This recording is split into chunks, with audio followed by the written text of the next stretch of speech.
Hey, avant de commencer, je tiens à préciser que cette vidéo contient du spoil sur l'animé. J'ai envie de dire logique vu que c'est un résumé. Bref, c'était juste pour vous dire que si vous n'avez pas encore vu l'animé et que vous comptez le regarder, vous pouvez quitter cette vidéo. De toute façon, les vues sont déjà comptabilisées, donc j'en ai rien à foutre. Bon visionnage. À quel point pensez-vous qu'un animé ou d'ailleurs n'importe quelle autre œuvre fictive peut refléter la réalité? Vous avez lu le titre, donc vous savez de quoi va traiter cette vidéo. Salut à tous, c'est Flip et on va parler d'Oshinoko.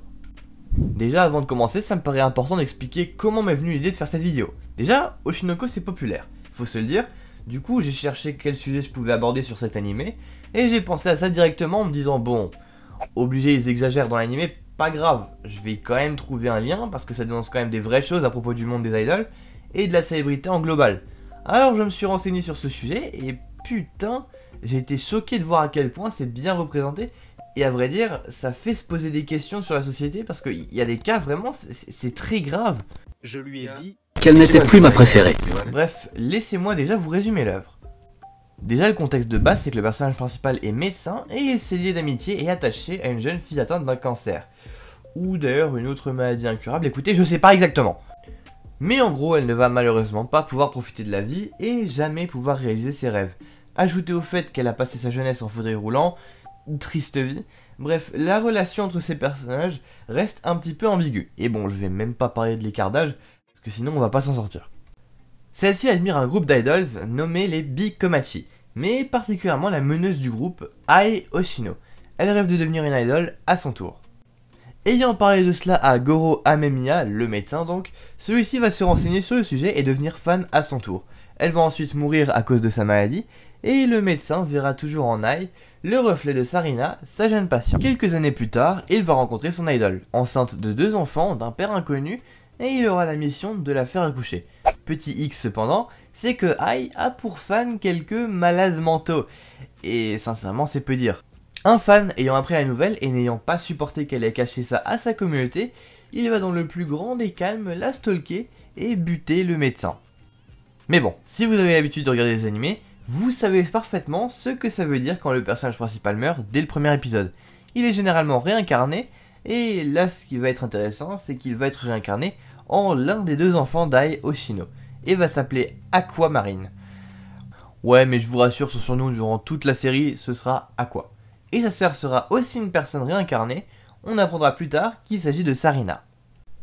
A partir de là, ils vivent la belle vie accompagnée de leur idole, et il y a parfois des questionnements un petit peu chelous, en plus du fait qu'ils ne sont tous les deux pas conscients de leur réelle identité, au-delà du fait qu'ils savent qu'ils sont tous les deux réincarnés.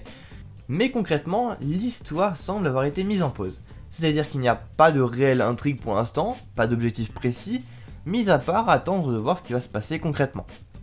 Et ce qui va débloquer tout ça, c'est l'assassinat d'Ai directement chez elle par le même taré qui lui s'est suicidé juste après. Et vous verrez plus tard que c'est pas si exagéré que ça. Mais avant ça, on avait quelques éléments importants pour comprendre la suite. Aqua a commencé à jouer dans un film à bas budget, ayant un talent naturel. Évidemment, un mec de 30 ans dans un corps de gamin, ça peut vite porter à confusion et faire prématuré. Ruby, elle, va faire de la danse, étant donné qu'elle a été handicapée dans son ancienne vie, elle ressent une joie immense à pouvoir le faire. Bref, à sa mort, Ai dit à Aqua qu'il deviendra acteur et Ruby une idole comme elle. Sauf qu'Aqua, lui, traumatisé autant que sa sœur, il va avoir de tout autre projet dans sa tête. Venger sa mère en tuant son assassin. Bon là, vous êtes sûrement en train de vous dire que c'est pas possible si le mec est déjà mort. Mais concrètement, après quelques recherches, il va faire une déduction qui est que cette personne agissait sous les ordres de quelqu'un d'autre, le père des enfants, autrement dit d'Aqua et Ruby. Il va donc enquêter pour le retrouver et découvrir qui il est. Sa première piste étant qu'il est dans le show business. Mais en attendant, les personnes qui vont s'occuper des enfants, ce sont les managers d'Ai, ou les personnes en charge de l'agence des Bikomachi, entre autres. D'ailleurs, en gros, après la mort de Ai, ce groupe va littéralement s'effondrer. Bref, Aqua sera resté en contact avec le producteur du film dans lequel il a joué étant gosse, afin d'obtenir des informations concernant son père, en apprenant le montage vidéo. Parce que il veut être dans ce milieu, mais sans l'enthousiasme pour devenir acteur. Quant à Ruby, elle va tenter sa chance dans les castings pour devenir comme Ai, mais va être recalée, ou du moins c'est ce qu'elle va penser parce que son frère a mis en place un plan pour lui faire croire ça dans le but de la protéger, pour qu'elle ne finisse pas assassinée comme Ai. Bon, c'est une bonne intention au fond, mais c'est quand même un peu chelou de niquer le rêve de sa sœur. Finalement, Ruby va refonder les Bikomachi, l'agence ayant arrêté ça depuis plus de 10 ans va retenter de former un groupe. Au-delà de ça, dans le but de rencontrer le producteur d'une série à bas budget qui pourrait être son père, Aqua va jouer dans cette série et rencontrer à nouveau une jeune actrice talentueuse, Kana Arima, qu'il avait déjà rencontrée par le passé sur un tournage. Ce sont clairement les deux seuls bons acteurs de la série.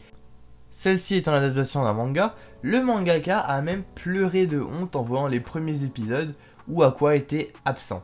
Et il va finalement sauver de peu la série d'un énorme flop avec ses talents d'acteur. Bon, je vous avoue que je reste un petit peu perplexe parce que généralement les adaptations de manga en live action c'est pas ce qu'il y a de mieux. Et ce, même si dernièrement on nous a prouvé le contraire. Ensuite, il va participer à une télé-réalité en échange d'autres informations. Bref, plein de trucs qui vont petit à petit développer son background d'acteur, tandis que Kana, elle, va rejoindre les Bikomachi comme deuxième membre.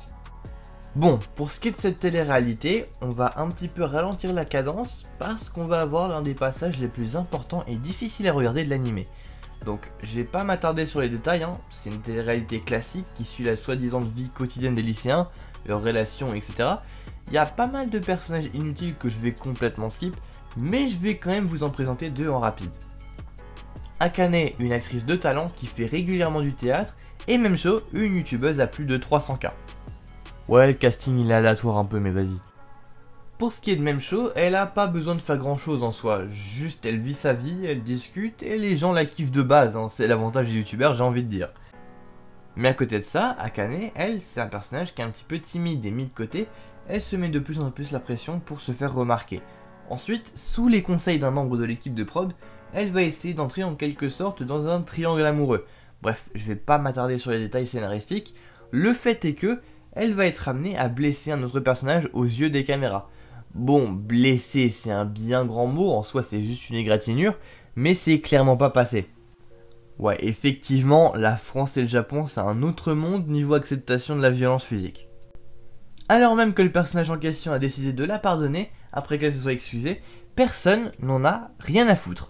Ah non mais vraiment, hein, elle s'est faite incendier sur tous les réseaux, et c'est littéralement un putain de cyberharcèlement de masse. Et vraiment, c'est un passage vraiment touchant, parce qu'elle n'arrive clairement pas à le supporter, ce qui est normal, et elle arrive à faire une tentative de suicide. Aqua, qui était là pile au bon moment, va la sauver et organiser avec les membres du casting de faire un tournage pour montrer que vraiment elles s'entendent toujours bien, que tout va bien, etc. Et heureusement, ça marche. Bon, ils ont fait ça malgré le fait qu'ils n'avaient pas vraiment le droit, vous connaissez, normalement on n'est pas supposé dévoiler des recs qui sont pas restés au montage, mais bon, passons. Disons que là c'était justifié. Maintenant, ça va m'amener à vous parler du sujet principal, la ressemblance avec la réalité. Si vous avez déjà regardé une vidéo de ce genre sur Oshinoko, je vais sûrement rien vous apprendre en vous disant qu'il y a eu une histoire très similaire dans la télé-réalité au Japon avec Ana Kimura. Alors que c'était même pas une violence physique, hein, mais bien verbale, elle a vraiment juste haussé le ton et c'était vraiment bien plus justifié que dans l'animé. Et pourtant, ça a bien plus mal fini. Sa mère a d'ailleurs voulu faire un procès sur Oshinoko pour le non-respect de l'histoire de sa fille parce que c'était trop ressemblant. Je vais pas beaucoup plus en parler, mais vraiment, c'est un message que les gens entendent tout le temps et ne respectent pourtant pas. Faites attention à vos propos, que ce soit sur internet ou dans la vraie vie, même quand vous avez une opinion différente de la personne ou que vous trouvez quelque chose gênant, juste ignorez vraiment, ça sert à rien. Bref, après ça, Memcho va rejoindre les Bikomachi. Les 3 seuls membres du groupe vont beaucoup s'entraîner et commencer par travailler d'anciennes chansons du groupe à leur sauce et donner leur première perf sur scène, et d'ailleurs ça a vachement bien fonctionné. Je vais pas m'attarder sur la rivalité entre Kana et Akane parce que l'anime n'est pas encore fini, qu'on n'en sait pas énormément plus, et j'ai envie de pas trop m'éloigner du scénario de base sur ce résumé. Ce qu'il faut savoir c'est que pour l'exemple d'Ai, les idoles assassinées par des fans, il y en a plus qu'on le croit. Ce genre de comportement de détraqué envers ces femmes comme on le voit dans l'animé, ça existe vraiment et c'est beaucoup trop commun à mon goût. Vraiment, avec tout ce qu'on voit, je comprends même pas comment certaines personnes peuvent encore vouloir faire ce métier, en avoir envie. Des gens qui quittent tout pour ça, alors que ce domaine est pourri jusqu'à la moelle. Tout ça part d'une bonne intention, hein, mais ça tourne toujours au malsain. Et tout ça, c'est hyper bien reflété par Oshinoko. Bref, j'espère que cette vidéo vous aura plu. C'était Mr. Fit Guys pour vous servir. A plus.